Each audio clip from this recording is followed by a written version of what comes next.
So hello my dear students and learners.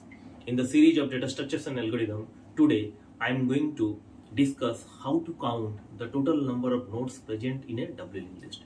Now, whenever we are going to implement the count function, there may be two cases we have to consider. The first case is the list may be empty, and if the list is empty, that means we will return a zero value.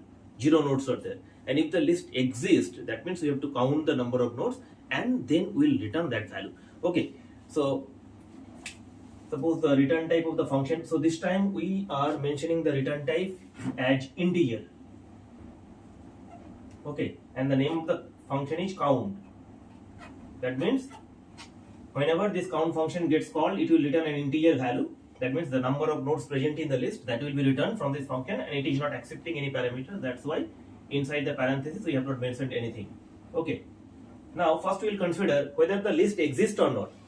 Okay, that means whether the list is empty or not. So how to check it? We have to check the content of the head. You know that in a single linked list or double linked list, whatever be the list, the head always contains the address of the first node of the list. Okay, so if the address of the first node is null, that means head will be null, and that means the list is empty. So first we will check what is the status of the head. So if head equals to null, if it is, that means we will make a command line over there, list is empty. Okay, and if the list is empty, that means we will print a message by calling the printf function, printf new line, that list is empty, and we will return a zero value, because if the list is empty, that means there are zero number of nodes, so we will return a zero. Now this time why is it zero? Because this time we are returning the number of nodes present in the list. That's why you have mentioned the return type as integer. So since the list is empty, that means there are zero number of nodes, so zero will be returned. Okay, so this is the case when the list is empty. But if the list exists, then what will happen? This if block will not be executed, the else block will be executed. So this else block is being executed if the list exists. So we are making the command line list exists.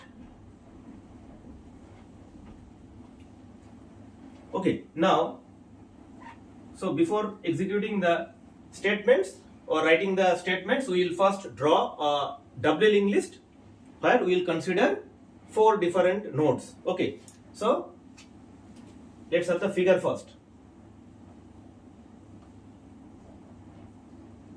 Okay, so here we have considered a linked list having 4 different nodes.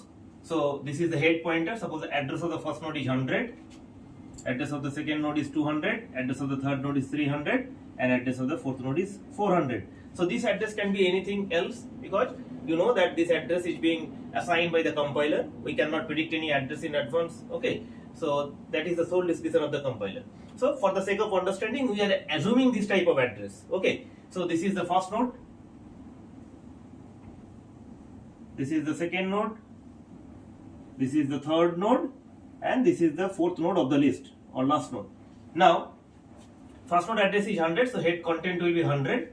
Now this is the first node, so you know that before first node is there, so the first node previous part is containing null value. Okay, now 100 next node is 200. Okay, suppose we have stored the address data value in the first node is 5, and the second node is 8, the third node suppose it is 4, and the last node suppose it is 11. Okay, so this random integer value we have stored in the data part. First node previous part is containing null value, the first node next part 100, next node is 200, so next part is containing 200. Now 200 is the second node, so before 200 100 is there, so 200 previous part is containing 100, and after 200 300 is there, so 200 next part is containing 300. Now 300 is the third node, its previous node is 200, so its previous part is containing 200, and 300 next node is 400, so 300 next part is containing 400. Now 400 is the last node, its previous node is 300, so its previous part is containing 300, and since 400 is the last node, that's why its next part is containing null. That means after this node, no node are there. Okay, so this is the list. Now here when we are going to count the number of nodes present in the list, you know that whenever you are working with any type of linked list, single linked list or doubly linked list, you have to always start from the first node of the list. Okay, that means from head. Okay, now for that we have to declare a node pointer. So we are declaring a node pointer like struct dnode star temp. So we are declaring a node pointer temp. Okay, now head is already pointing to this first node, that is 100. Now we want to point this first node, that is 100, by the temp pointer. Okay, from where we want to start counting. So for that, what you have to write? We have to assign the temp pointer by the value head. That means head value is 100. So now this 100 will also be assigned to the temp. That means temp value will also be 100. That means temp is also now pointing to the 100. Okay, so this is head and this is temp. Okay, now how long this process will continue? We have to start from the beginning node and till the last node we have to count. So for that we have to execute a loop. So we are executing a while loop. So what will be the condition?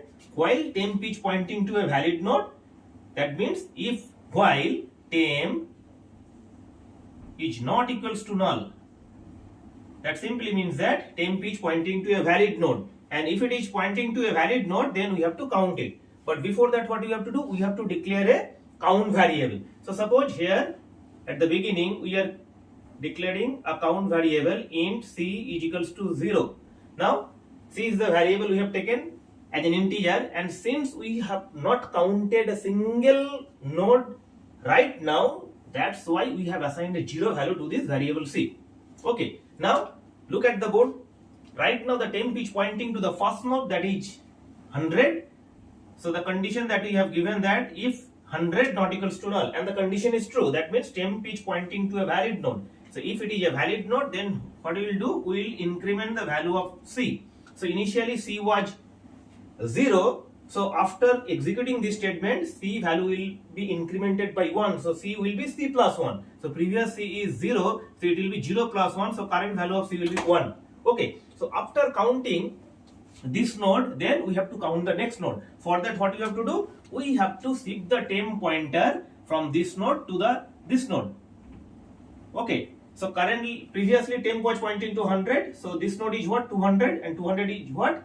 It was the next spot of temp. So the temp arrow next will be the current value of temp. So for that, what you have to write? We have to write the statement temp is equals to temp arrow next. Okay, and that is the end of the loop. So what will happen? Current temp value will be previous temp arrow next. Previous temp arrow next was 200, so current temp value will be 200. So temp is now pointing to the second node. Okay, now again this condition will get checked. So 200 temp value, it is not equals to null. That means temp is right now pointing to a valid node. That means we will count this. So node. So this statement c++ will now be executed. So previous value of c was 1. So now it will be 1 plus 1, that is 2. That means so far we have counted 2 nodes. So after counting the second node, then the temp pointer will be shifted from second node to third node by executing this statement. So temp will be shifted to its next node. That is, temp is now pointing to 300. That is the address of the third node. Okay. Now again this condition will be checked. Current temp value is 300, and 300 is not equals to null. That means it is a valid node. So again this statement c++ will be executed. So previous value of c was 2. Now it will become 2 plus 1. Okay, so the current value of c will be 3. Now after that, what will happen? We have counted the third node, then we will shift the temp pointer, or temp pointer will be shifted by executing this statement. That means current temp will be the previous temp arrow next. Previous temp was at 300, so temp arrow next was 400. So new temp will be previous temp arrow next. So temp has been shifted to its next node. That means temp is equals to temp arrow next. Okay, now temp is pointing to the 400. Okay, so 400 is the last node, which is also a valid node. So the condition gets true that 400 is not equals to null. So we will count this node also. That means this statement will be executed c++. So previous c was 3. Now current c will be 3 plus 1. That means it will be 4. Okay. Now after that, what will happen? Temp value will be temp arrow next. Now current temp is pointing to 400, it is last node, and current temp arrow next is equals to null. So after executing this line, temp is equals to temp arrow next, the new value of temp will be null. Temp arrow next, so it will be null. Okay, that means we have counted all the nodes. That means temp, the list has been exhausted. Now look at the board. The current temp has become null, and we have given the condition that if it is not equals to null, only then you should continue. Okay, temp has become null, that means list has been exhausted, that means we have counted all the nodes. Okay, and look at the figure, the current value of C is 4. Yes, that is the number of nodes present in the list. Okay, so what you have to return?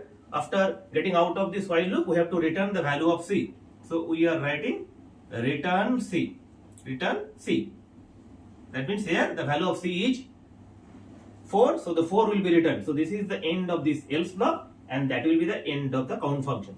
Okay, so this way we can count the total number of nodes of a doubly list, whatever be the number of nodes. Okay, so this if block will be executed if the list is empty. Okay, so it will print this message and it will return that there are 0 number of nodes, 0 value will be returned. And if the list exists, that means if the head content is not equals to null, here head content is 100, so it is an existing list we are working with, so the else block will be executed and it will finally count the total number of nodes present in the list and it will return that value. That means we will return the value of C to the calling function. Okay, so that is the operation of the count function. So my dear students, I hope that you have understood the concept of count function. Thanks for watching. Please take care. Have a nice day.